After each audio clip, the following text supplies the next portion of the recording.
Hey, it's Riley and Victor from your Queer Study Guide. I'm sorry about Maggie. It's okay. Today's video is more a reflection on our senior project. Yeah. And talking about that, we're going to be presenting this to folks at our school. So Yeah. So basically, the project was just, it was built off of us, wanting to make a YouTube channel, in junior year, but we just didn't know what direction to take it, and so we were for our senior project, we should just continue to build on that idea, but make it more focused on something, so we decided, as queer people, we should make it about, queer subjects and trying to, educate people, but also just to express how we feel about the queer community, what that's been like for us. We kind of came up with the idea to focus on queer subjects because of all the discourse at our school and stuff. And I remember last year just talking what our school really needs is they need to be educated. Yeah. So we were like, well, why don't we just do it ourselves and make it our senior project? And I guess for most of it, it was really just collecting topics to talk about, what do we want to focus on, mostly trying to see what other people wanted, staff and students, just so we could have a better idea of what we needed to do to best support people and to what was the best thing to share with everyone. So, and our goal really was just to make a resource available to people at our school. And I think we definitely achieved that, but I guess not quite how we first envisioned it, because our first videos about pronouns kind of reflected what we had planned on doing, yeah. But then we realized that it wasn't working for us. We felt too limited with scripts and stuff, and we're like, we just want to talk about it and get our ideas out there. So I understand that longer videos aren't necessarily as accessible to more people, but they are designed to listen in the background like podcasts. So I hope people will still watch them and learn from them, even if they're long. I think for us too, it was it was limiting for us to just stay within a script, not us to stay within a certain time frame, Mm-hmm. because there were so many things we wanted to talk about that we just couldn't do with a 5-minute restriction, because that was the original plan. So I think that the transition from scripted short form videos to more long form podcast type videos was definitely in our benefit. Of course it was more work in a way, but I feel in the end it definitely felt more authentic for us to have the videos be that way. Honestly, it wasn't even more work, because we edited them, but there wasn't that much editing that went into it. Just cutting out long pauses or us saying stupid things. Yeah. So in the end, it was kind of less work because writing scripts was really dragging on us. Yeah, because I think what with the script writing thing is we were trying to condense it just so it was very general information and kind of leaving out any of the detail that we wanted to get into but couldn't within the limits that we gave ourselves. So definitely just moving to us sort of having a conversation while still retaining or keeping going along with the topic that we were given, I think definitely helped us.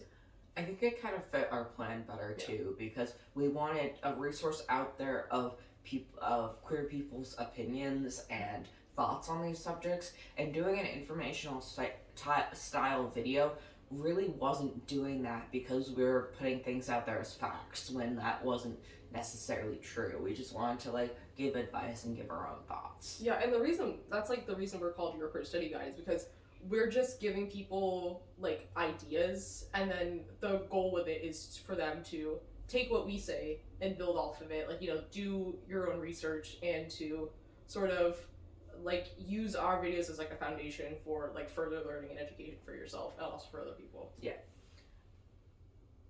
I think that really covers kind of what were our successes and accomplishing our goals. Yeah.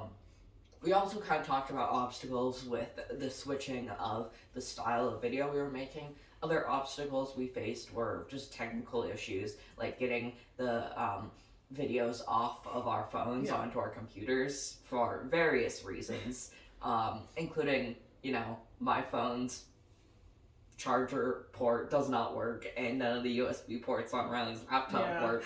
So we had to like upload them to Google Drive, and it took a long time. Also, I think people would assume that an obstacle for us would be homophobia, but it wasn't. Like, and if it was, I wouldn't care, because we would have made a video out of that anyway. Yeah. So we were planning on making videos about any hate comments we got, but we haven't gotten any yet. no, crossing our fingers. I feel like we're gonna get some hate on our queer rep video when we're hating on Harry Potter, but you know what? That's fine. I don't care. Um, And I think the biggest thing that we learned was that I think just more about the community, like as a whole, and all like the nuance of it, because we did do like some level of research. Obviously, most of it was just from our own knowledge and experiences with it, but times that we did do research, I feel like I can say for myself that I learned more about certain aspects of the queer community that I was a bit like ignorant on, or just like didn't hear a lot about. And I think that was definitely important to have. oh, we forgot to mention it in the nature of our project. We also conducted a couple surveys. Oh yeah. One within all of the staff at our school and one within students, but it was really focused to just people we sent it out to because we weren't allowed to send it out to the whole school. Yeah.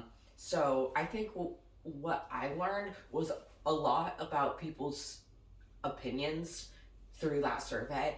Not necessarily opinions, but just like where people are at in our community and how they feel that our community is doing with acceptance and stuff. Yeah.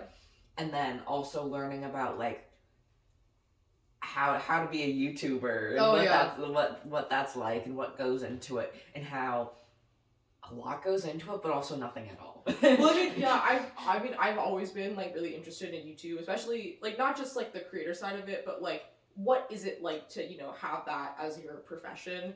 And it definitely takes a lot more work than most YouTubers like let on. There's like so much production and stuff behind, because we were basing our format originally off of like Good Mythical Morning or like Crash Course with like John Hayne Green. And I don't think people realize the amount of like time and dedication it takes to have like that level of like content out there. I mean, we definitely transitioned to a, I guess some would say, easier way of content creation in the style of like a podcast. But even then, it's like collecting information to talk about, like all this like stuff going into it. So it's like a very organized and like put together video. It's easier in the sense of there's less production in it, but it's harder in other ways.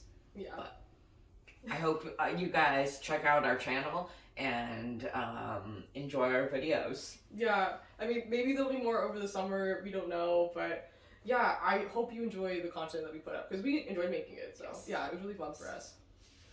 Thanks for coming along for the ride.